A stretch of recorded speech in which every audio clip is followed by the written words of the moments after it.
والسلام على من لا نبي بعده أما بعد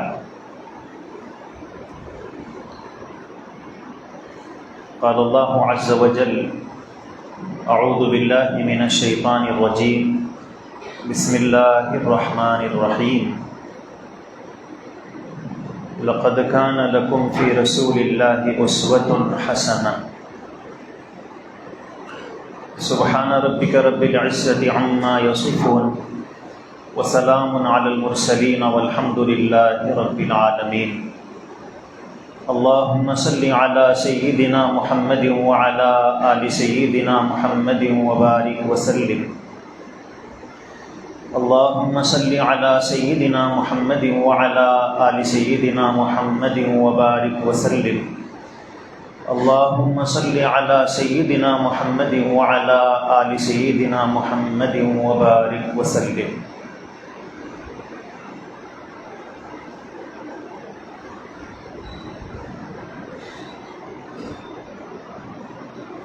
بہت دیر سے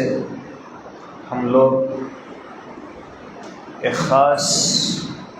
عنوان پر جو ہم سب کی بڑی ضرورت ہے، آج ہم لوگوں کی زندگی جو پھیکی ہے، ہمارے صبح و شام کے اعمال میں چاشنی اور لذت باقی نہیں رہی، ہماری نمازوں، ہماری تلاوت اور ہمارے رات و دن کے دین کے نام پر کیے جانے والے اعمال میں بھی وہ تازگی، وہ لگاؤ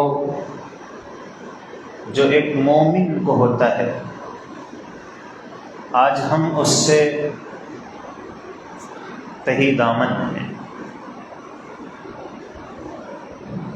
نماز پڑھتے ہیں لیکن نماز اپنی کیفیات سے محروم ہے،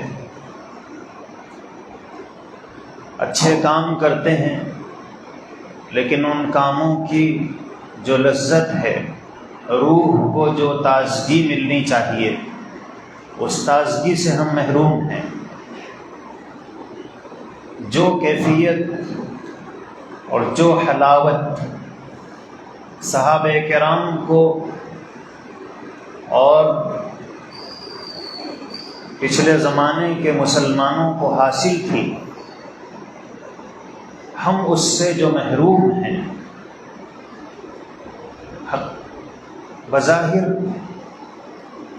ہم بھی وہی نماز پڑھ رہے ہیں جو وہ پڑھا کرتے تھے، ہم بھی ٹھیک اسی قسم کے اعمال کو اختیار کر رہے ہیں جو وہ کرتے تھے، لیکن ان میں اور ہم میں جو فرق تھا اور ہے، اور جس فرق کو ختم کرنے اور مٹانے کی ضرورت ہے، وہ یہ ہے کہ وہ ہر عمل کو اللہ کی محبت میں ڈوب کر اور اللہ کے نبی صلی اللہ علیہ وسلم کی محبت میں سرشار ہو کر وہ اس عمل کو کرتے تھے، اور ہم ٹھیک اسی عمل کو کرتے ہیں، لیکن اللہ کی محبت کا جو عنصر اس عمل کے ساتھ شامل ہونا چاہیے اور اللہ کے نبی صلی اللہ علیہ وسلم کی والہانہ محبت کے نتیجے میں اس عمل میں جو جان پیدا ہوتی ہے، ہم اس حقیقت سے محروم ہیں۔ صحابہ کے لیے اپنی جان دے دینا، اپنے مال کو لٹا دینا، اپنی عزت و آبرو کو تج دینا، اپنے سامنے اگر باپ بھی موجود ہے، سگا بیٹا بھی موجود ہے، تو اس کی پرواہ کیے بغیر اسلام کی محبت میں بہت سارے کاموں کو کر دینا، یہ ان کے لیے اس لیے آسان تھا کہ ان کے دل میں ہر عمل وہ اللہ اور اس کے رسول کی محبت کے نتیجے میں تھا، وہ ہر عمل کو اللہ کی محبت میں کیا کرتے تھے، اپنے نفس کے تقاضوں سے مجبور ہو کر، حالات سے مجبور ہو کر، کسی سے متاثر ہو کر نہیں کرتے تھے، اللہ کی محبت میں کرتے تھے۔ حضرت علی رضی اللہ عنہ کا وہ واقعہ مشہور ہے کہ ایک جنگ میں دشمن کے سینے پر یہ چڑھ بیٹھے اور تلوار اٹھائی کہ اس کی گردن کو جدا کر دیں، لیکن اس نے ان کے چہرے پر تھوک دیا۔ جیسے ہی اس نے تھوکا تو ہم ہوتے تو اور غصے میں آ جاتے ہیں، اور اس کی گردن اڑانے میں اگر اور 2 منٹ باقی تھے تو 1 ہی منٹ میں اس کی گردن اڑ جاتی، اس لیے کہ ہمارے نفس کا غصہ اور ہماری ذاتی عداوت اس میں شامل ہو جاتی ہے۔ لیکن حضرت علی رضی اللہ عنہ اس سے مقابلہ کر رہے ہیں، اس کو انہوں نے پچھاڑ دیا، اس کے سینے پر بیٹھ گئے۔ یہ ساری کارروائی وہ صرف اللہ کی محبت میں کر رہے ہیں، اور جیسے ہی اس نے تھوکا تو یہ بجائے وار کرنے کے اس کے اوپر سے اٹھ کر الگ ہو گئے۔ وہ حیران کہ تھوکنے کے بعد تو مجھے فوراً مار دینا چاہیے تھا، لیکن یہ ہٹ کیوں گئے؟ تو اس نے پوچھا کہ کیا بات ہے؟ تو حضرت علی رضی اللہ عنہ نے جو جواب دیا تھا اس کی کمی ہم میں سے ہر ایک کے اندر ہے۔ حضرت علی نے کہا تھا کہ میں اب تک تجھ سے جو لڑ رہا تھا وہ اللہ کے لیے، میں اپنے لیے نہیں لڑ رہا تھا، لیکن جیسے ہی تم نے تھوکا تو اب مجھے غصہ آ گیا۔ اب میں اگر تم پر وار کرتا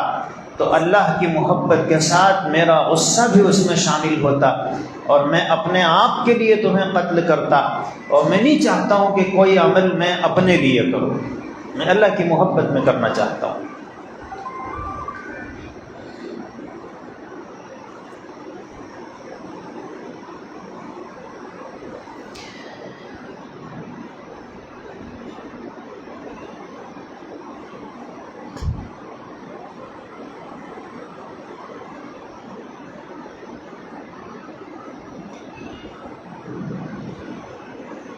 تو میرے بھائیوں، جس چیز کی کمی ہم اپنے اندر ہمیں محسوس کرنا ہے کہ ہم یہ جو ساری 24 گھنٹے کی زندگی دین اور ایمان کے نام پر گزار رہے ہیں، اللہ سے مجھے جو محبت ہونی چاہیے وہ ہے یا نہیں ہے، اور نہیں ہے تو پھر وہ کیسے حاصل ہوگی؟ کیا طریقہ ہے اس کا؟ اور پھر اللہ کے پیغمبر علیہ الصلاۃ والسلام کی محبت کے بغیر کیا اعمال میں جان پیدا ہو سکتی ہے؟ بالکل نہیں ہو سکتی ہے۔ پھر اللہ کے رسول صلی اللہ علیہ وسلم کی محبت ہمیں کیسے حاصل ہوگی؟ ہمارے سینے اس سے آباد کیسے ہوں گے؟ اور ہماری زندگی اس سے کیسے پر رونق اور پر تاثیر بنے گی؟ علماء نے اس کے 3 طریقے لکھے ہیں۔ ہم جب صحابہ کو دیکھتے ہیں تو عجیب حضور سے محبت ہے۔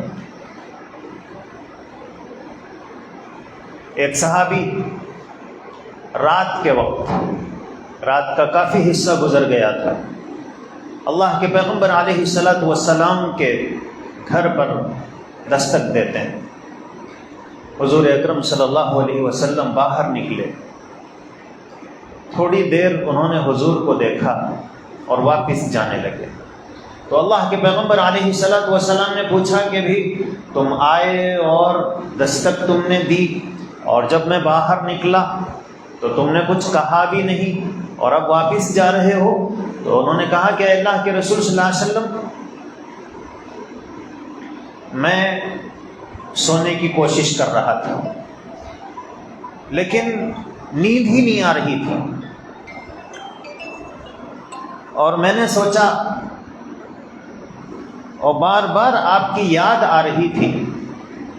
میں نے سوچا کہ جب تک آپ کو دیکھ نہ لوں اس وقت تک مجھے نیند نہیں آ سکتی ہے، اس لیے اٹھا، دستک دی، آپ کا مبارک چہرہ میں نے دیکھ لیا، سکون مل گیا، اب جاؤں گا تو نیند آ جائے گی۔ ایک مرتبہ ایک صحابی انہوں نے پوچھا حضور سے، اللہ کے رسول صلی اللہ علیہ وسلم، آپ تو یقیناً جنت کے اعلیٰ مرتبوں میں رہیں گے، اگر اللہ تعالیٰ نے بھی ہم پر رحم فرمایا اور ہمیں بھی جنت مل گئی تو ہم جنت میں تو رہیں گے، لیکن اس اعلیٰ درجے کی جنت میں ہم نہیں ہوں گے جس میں آپ ہوں گے۔ آج دنیا میں ہم جب چاہتے ہیں تو آپ سے ملاقات کرتے ہیں، آپ کے مبارک چہرے کو دیکھتے ہیں، سکون ملتا ہے، ایک ایمانی تازگی ہمیں حاصل ہوتی ہے، لیکن جنت میں نہ ہم آپ سے ملاقات کر سکیں گے، نہ آپ کا دیدار کر سکیں گے، تو کیا اس جنت میں ہمیں اچھا لگے گا؟ جنت میں یعنی جنت کی ساری نعمتیں بھی ان کے پاس موجود ہیں، تب بھی وہ یہ محسوس کر رہے ہیں کہ ہمیں اللہ کے رسول صلی اللہ علیہ وسلم کے دیدار کی، آپ سے ملاقات کی ضرورت ہے۔ یہ ہے محبت کا لیول۔ تو اللہ کے پیغمبر علیہ الصلوۃ والسلام نے تسلی دی کہ تم جنت کے جس درجے میں بھی ہوں گے، جب تم مجھے دیکھنا چاہو گے، ملنا چاہو گے، اللہ تعالیٰ دیدار اور ملاقات کے حالات پیدا کر دیں گے۔ تو جب تک ہمیں اللہ کے نبی صلی اللہ علیہ وسلم سے یہ محبت حاصل نہیں ہوگی، ہماری زندگی جو بے رونق ہے، ہماری زندگیوں کے اندر جو کوتاہیاں، کمیاں اور خامیاں ہیں، یہ ختم نہیں ہو سکتی۔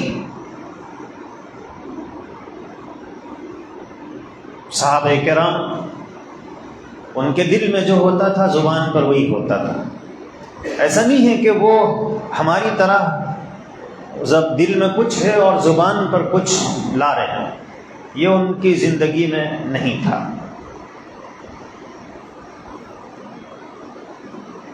اللہ کے پیغمبر علیہ السلام کے پاس ایک مرتبہ حضرت عمر فاروق آئے۔ حضور نے پوچھا کہ عمر، تمہیں مجھ سے کتنی محبت ہے؟ حضرت عمر نے سوچا اور پھر اس کے بعد کہا کہ اللہ کے رسول صلی اللہ علیہ وسلم، مجھے ساری دنیا میں سب سے زیادہ محبت اپنی اولاد سے ہے، اور اس کے بعد بس آپ سے ہے۔ یہ تھی حقیقت بیانی۔ ان کی زندگیوں میں دو رخا پن نہیں تھا کہ ہم کسی سے ملے اور ملنے کے بعد اس سے ذرہ برابر اس سے مل کے خوشی نہیں ہوئی، لیکن ہم بولتے آپ سے مل کے بڑی خوشی ہوئی، حالانکہ تھوڑی بھی خوشی نہیں ہوئی۔ تو صحابہ اس طرح کی باتیں کرنے والے نہیں تھے، جو ہے ہے۔ تو اللہ کے پیغمبر علیہ الصلوۃ والسلام نے فرمایا کہ ابھی تم کامل مومن نہیں بن پائے۔ انہوں نے پھر تھوڑی دیر سوچا اور پھر اس کے بعد کہا کہ اللہ کے رسول صلی اللہ علیہ وسلم، اب مجھے اپنی اولاد سے بھی زیادہ آپ سے محبت ہے۔ سوال یہ ہے کہ یہ 2 منٹ میں کیسا بدلی؟ حضرت عمر رضی اللہ عنہ نے سوچا ہوگا کہ میں یہ سمجھ رہا ہوں کہ مجھے اپنی اولاد سے زیادہ محبت ہے، لیکن اگر کبھی ایسا ہو کہ ایک طرف اللہ کے رسول صلی اللہ علیہ وسلم کی مبارک ہستی ہو اور دوسری طرف اولاد ہو، تو اگر اولاد بھی اللہ کے رسول صلی اللہ علیہ وسلم کی شان میں بے ادبی اور گستاخی کرے تو میں اسے برداشت نہیں کروں گا۔ تھوڑی دیر کے لیے میں اپنی اولاد کے حق میں تو تکلیف کو برداشت کر لوں گا، لیکن رسول اللہ صلی اللہ علیہ وسلم کے حق میں یہ مجھے ذرہ برابر بھی گوارا نہیں ہے۔ وہ تو شمشیر برہنہ تھے، بس جیسے ہی اسلام اور رسول اللہ صلی اللہ علیہ وسلم کی شان میں کوئی ادنا سی بھی بے ادبی اور گستاخی کرتا تو وہ کہتے تھے حضور اجازت دیجئے اس منافق کی گردن اڑا دوں گا۔ تو اتنی محبت کرنے والے تھے۔ حضرت عمر کو اللہ کے رسول صلی اللہ علیہ وسلم سے اتنی محبت تھی کہ جب حضور کا انتقال ہوا تو جس سے محبت ہوتی ہے اگر پتہ چلے کہ اس کا انتقال ہو گیا تو یقین ہی نہیں آتا ہے کہ ایسا ہوا ہے. اس لیے حضرت عمر ننگی تلوار کے ساتھ مسجد نبوی میں کھڑے ہو گئے اور اعلان کیا کہ اگر کوئی یہ کہے گا کہ حضور کا انتقال ہوا ہے تو اس کی گردن اڑا دوں گا. تو یقین ہی نہیں آ رہا ہے. یہ ہے محبت. تو محبت کے بغیر آدمی عمر فاروق کے نقش قدم پر نہیں چل سکتا ہے. اب ہم عمر فاروق نقش قدم پر چل سکتے ہیں. تو اس لیے اب یہ محبت ہمارے سینے میں بیدار